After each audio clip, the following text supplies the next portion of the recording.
This week we get ourselves a brand new Transcendence hero. Freya has now become the Mystic Fairy, and it is time to see what she can do. In my opinion, I think she's one of the most powerful support heroes we've ever seen in the game, and we're going to be breaking down her skills today, and I'm going to give you some ideas of how to run her on your team, when to build her as a Transcendence hero, and if you face her in PvP, what kind of heroes you can run to counter her. And it will all come down to how her skills work and how to take the best advantage of them. So let's go take a look at what she's got.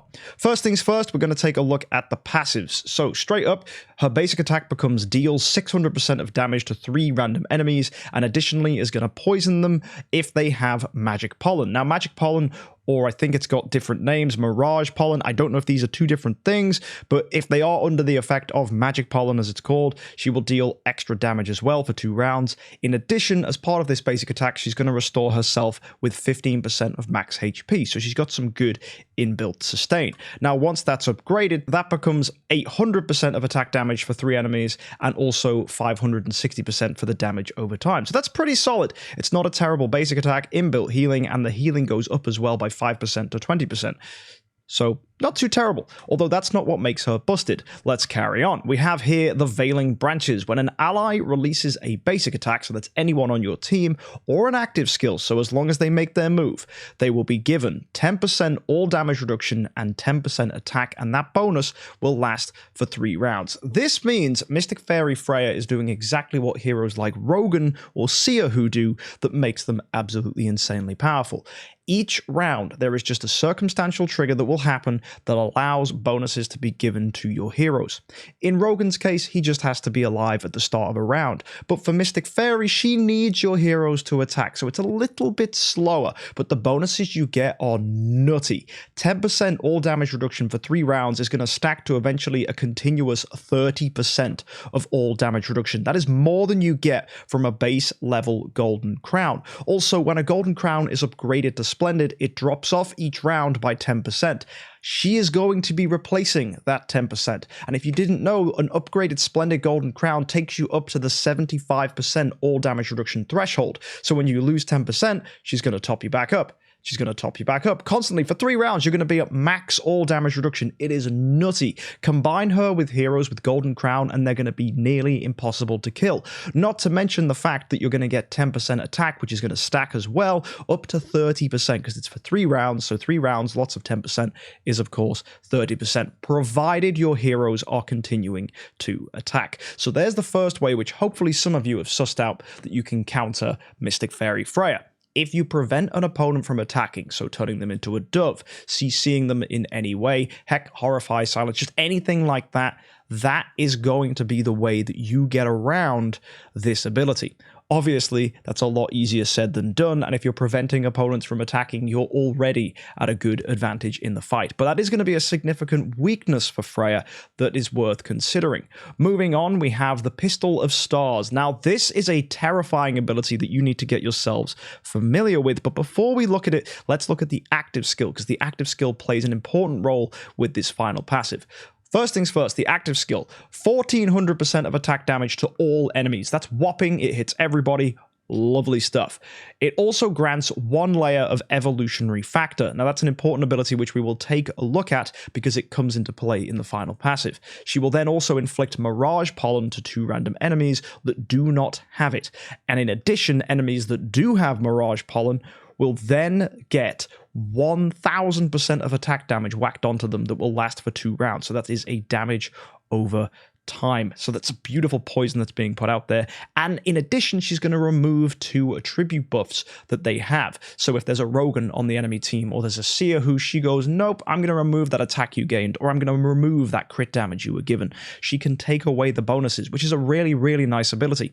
As well, there's a 66% chance to inflict Mirage Pollen on 1 enemy without it, whenever an ally releases a basic attack or an active skill to an enemy with Mirage Pollen. So this basically means if an enemy who has Mirage Pollen on them gets hit, there's a chance it goes to someone else. And that's a 2 in 3 chance. That's a very, very good statistical chance that Mirage Pollen is going to spread out. So there's a lot of stuff to unpack here. She's doing poison as a damage over time. She's inflicting Mirage Pollen on opponents, and she's also spreading it amongst the enemy team, much like Delasium would do with his abilities. So it's a very, very interesting interesting hero. Now, Mirage Pollen doesn't just cause this triggering effect to poison opponents, it more importantly allows enemies' attacks to become dodgeable. There is a 35% chance an attack from a hero who has Mirage Pollen on them is dodged.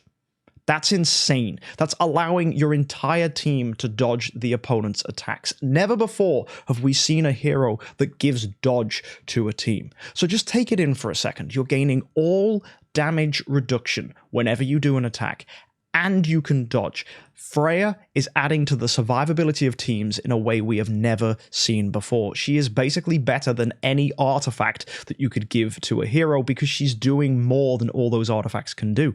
It is absolutely crazy. On top of that as well, she's going to poison all enemies, dealing 400% of attack damage whenever Mirage Pollen disappears from an opponent. And you're probably thinking, well, when does it disappear? It's simple. It is whenever an opponent with Mirage Pollen is hit 4 times by either basics or active skills, and then it breaks. But the funny thing is, every time they're getting hit by basic or active skills, it's spreading to other people. So it's continuously out there, it just eventually will pop, and when it does pop, the opponents get poisoned. And that is a very, very crucial ability, because in game modes like Seal Land, when you end the round, opponents have Purify, and therefore they will remove poison. So monsters like Snake that benefit you for hitting opponents that are poisoned, or enemies like Freya you will see who gain additional bonus against poisoned enemies, well, if they can remove it with Purify, they're no longer going to be poisoned. However, the fact that Mirage Pollen can pop and then put a poison out in the middle of the round when it isn't Freya's turn means that Freya can then benefit from her bonus damage to poisoned enemies, even though they purified it off themselves earlier. And that means in Seal Land, she's going to be benefiting from not just the Snake Pet, but also from her own abilities that you will see in this final passive. So this final passive is where all the hype is. This is what makes Freya a nut-busted hero. Every time she gains Evolutionary Factor, she will gain different abilities. After the first layer is added, all allies will gain 40% damage reduction. So not only are they gaining 10% all damage reduction whenever they go ahead and do basics, they're gaining an additional 40 normal damage reduction as well when she does her first active skill. On top of that, control immunity for your entire team is increased by 25%. So remember how I said the way to counter heroes, to stop them getting the benefits from Freya, is to hit them with control effects? Well, Freya already knows that, and she's giving everybody 25% control immunity, which will stack with other control immunity abilities. Very, very potent indeed. On top of that, once she gets another active skill off, things get crazy. All allies will gain 20% of attack, which lasts for 3 rounds, and then, once the attack is resolved, all allies will gain shields equal to 2400% of her attack, which if you haven't seen in videos and testing, we were doing this on stream, it basically filled the entire shield bar. It meant that mid-fight, once she gets that second active skill off, suddenly your entire team has a full secondary health bar because shields are equal to the health of a hero. So that just goes all the way up, giving them a whole second health bar, not to mention they're being stacked and stacked and stacked with damage reduction and all damage reduction. So fundamentally, she is making your team exceptionally difficult to kill.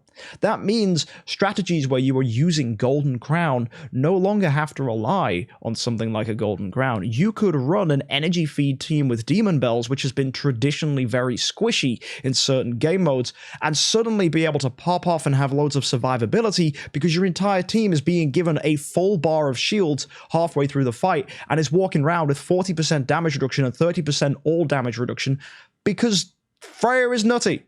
She is just a walking, talking Golden Crown for your entire team. I love this. And if she's lucky enough to get a third active skill off at the end of each round, I mean every round, she will gain 7% bonus damage to all poisoned enemies. And that stacks. So it's 7, then 14, then 21, then 28. She is literally giving herself Antler's Cane damage bonuses at the end of rounds to poisoned targets. This is nuts. So not only can she spread her abilities like Delasium, she can go ahead and remove attribute bonuses just like Forcus. She's able to poison opponents. She's able to add dodge to your team. She's able to give people a ton of control and damage immunities. She's able to then also give you a ton of shields, and she buffs her own attack every single round as if she had an Antler's Cane. And to add to that, she's going to get an additional 12% attack at the end of each round, and her speed is going to go up by 15. We were testing this. The speed goes up every round. It's just worded weirdly. So when it says meanwhile increases the attack and the speed, that is a constant bonus until the fight ends. So we were seeing that suddenly Freya was outspeeding everybody just because she got that third active skill off, and at the end of each round she's getting 15, 30, 45, 60 speed, and she's popping off. She is one of the most insane heroes we've seen. Although those of you that are sharp, those of you that have figured out what she relies on most is getting an active skill. If she is energy stolen by someone like a carry, she is not going to get that active skill, and that is going to stop her from doing the Evolutionary Factor, which renders her useless. So we may see in PvP, if Freya becomes a nuisance, carries re-entering the meta. In addition, what's another way of stopping her from doing an active skill? It is to CC Freya. It is to stop her in her tracks. You probably will see now Jara's re-entering the meta. Lord of Fear Aspen very much will be making a massive, massive stance in PvP. Shutting down Freya is going to be a key thing, because if she's allowed to snowball, as soon as she gets that second layer off, that's 20% attack and a full bar of shields. Combine that with a hero that can heal the team, whilst you're trying to chip away at the shields, all the health of the team are going to get healed up, and it's suddenly going to make life very difficult. You could think that you're getting some decent damage in, you're whittling away at the opponent's health, but as soon as Freya gets that second active skill, you've got to then destroy the shields. And in that time, the opponents have healed, and you're sat there feeling like a bit of an idiot because all that damage you did early on is rendered completely useless. It's a phenomenal strategy, and I genuinely will think that any way that you can guarantee that Freya gets these active skills off is going to be a very, very potent thing. So an artifact that jumps out to me here is Snowheart. If you don't know what Snowheart does, we'll take a look at it and show you in the bag by looking at the artifacts.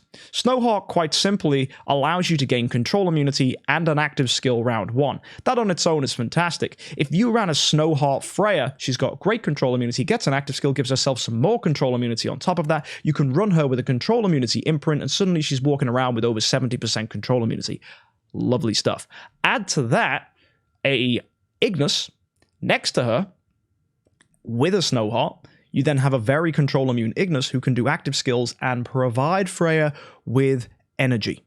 Because if she has an active skill from Snowheart, Ignis will give the energy to Freya, and that will allow Freya to do an active skill round 2. And if you can't steal that energy, and if you can't CC that Freya, suddenly things are going to get bad. And what's really funny is if you go ahead and allow Mirage Pollen to spread to the opposing team, a carry might try to steal the energy from Freya, and Freya dodges the attack.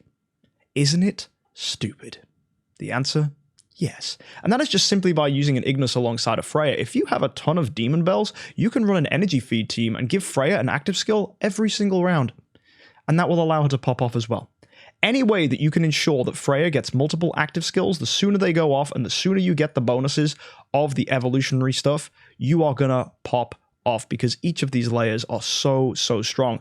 And if you allow Freya to stay on the battlefield, once she's done that third active skill, she is giving herself further bonuses, making her an absolute powerhouse. I reckon she could be really good in PvE because she's not only providing a ton of support and healing and protection, but she's also giving herself inbuilt Antler's Cane abilities. If you give her an Antler's Cane on top of that, run someone like Heartwatch or anyone that can obviously provide damage bonuses to the team, you will probably see Mystic Fairy Freya doing some decent damage against Broken Spaces 8 and 9. As well, she is providing massive bonuses, which is going to make huge moves in the Seal Land. Not to mention that obviously Vesa is an already phenomenal Transcendence hero. Vesa plus Freya is going to make Forest Seal Land a joke compared to every other Seal Land. We will be making a video about that. Make sure you hit the subscribe button to catch what a Freya and a Vesa can do together in Seal Land. As well, there's some crazy strategies you can do. You can start playing with aggressive teams because Freya is able to keep you alive, so you can start running maybe assassin teams using Drake, Rogue, and Sword Flash. Maybe you can lean in something that you've never even considered, heroes that aren't transcended, because Freya is offering a ton of protection that suddenly these heroes might actually live and be able to do something. And that just opens windows. I think Freya is going to cause massive disruptions to how people approach this game because the abilities that she offers to your team are just so strong and it affects everybody. So as long as Freya is getting those active skills off, she is going to warp the meta and change the way that teams are built. And this is good. This actually makes her a hero that is not only absolute top tier, but is healthily changing the game, is removing what could just be a repetitive cycle and changing how we think about Transcendence heroes. Many people could argue that Freya is the best first Transcendence hero, because if you're going all in, let's say, on someone like Eloise, you want to get all the bonuses you can on an Eloise, and by running a Freya as a Transcendence hero, she doesn't need to be a homeowner to give you all the further bonuses. You're getting damage reduction, control immunity, attack, shields. You're giving all of that to an Eloise, not to mention that every time Eloise attacks, she's going to gain damage reduction and further attack. She's crazy. Stick a Freya on a team with an Eloise, and that Eloise just suddenly got a lot more harder to kill. And the harder to kill an Eloise is, I mean, obviously the fight's going to go on longer and Eloise is going to win. It's crazy. Eloise is such a good hero when put alongside Freya that I think a lot of people will start arguing that Vesa is not the best first Transcendence hero because running a Vesa alongside an Eloise is good. Freya very much could be. Now, don't quote me on this. I haven't tried it. I haven't tested it. But just looking at what Freya is offering, I mean, the big thing that sets the difference between Vesa and Freya is Vesa heals, but whenever did Eloise struggle with healing? She doesn't. So if you run yourself a Freya, every time she's getting active skills, you're getting those passive bonuses. Whenever you're doing a basic or an active skill on your Eloise, she's getting her own bonuses. It's just bonus after bonus, damage after damage, and it results in a very, very potent pairing for not just Eloise, but any hero. And you know what we haven't even mentioned yet? It's the fact that Freya is a ranger, which means Eloise and Freya benefit from the same guild tech. One of the biggest criticisms people have with Vesa as a first Transcendence hero is Vesa is a priest, and that's not a very good guild tech to go in early. Well, Freya just answered all your blessings by being a ranger. Just let that sink in. Genuinely, Freya is doing things that we see from so many good heroes in the game, but all on one hero.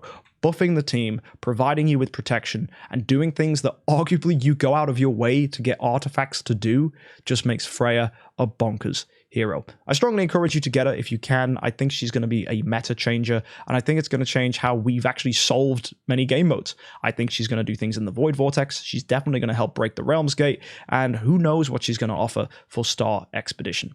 Either way, folks, I'm really excited to see this, and I hope that you are too, because there's some cool things coming our way. In fact, I think Freya could replace Eos in the Star Expedition, and rather than running Phoenix, people might even start using Snake Pet. Yes, you heard me right. The Snake Pet, which you can find in the monster menu, could very much make a comeback thanks to Freya, because she's poisoning opponents, and you are getting an 80% damage bonus to poisoned opponents if you run Freya. Just worth thinking about, folks, because that could very much be a way the meta goes now that Freya has entered the scene. Let me know what you think about Freya in the comments section down below. Let me know what artifacts you think it would be cool to run with her, and let me know if you're going to try her, whether it's in an energy feed team, whether it's alongside an Ignis, or whether it's just on her own alongside an Eloise. Looking forward to seeing what you guys do with this new hero, or maybe you just want to fantasize about getting her and are still struggling because obviously getting a Transcendence hero is very, very hard. Either way, folks, more content will be coming your way this week, and I will see you in the next one. Don't forget to subscribe, and of course, happy idling.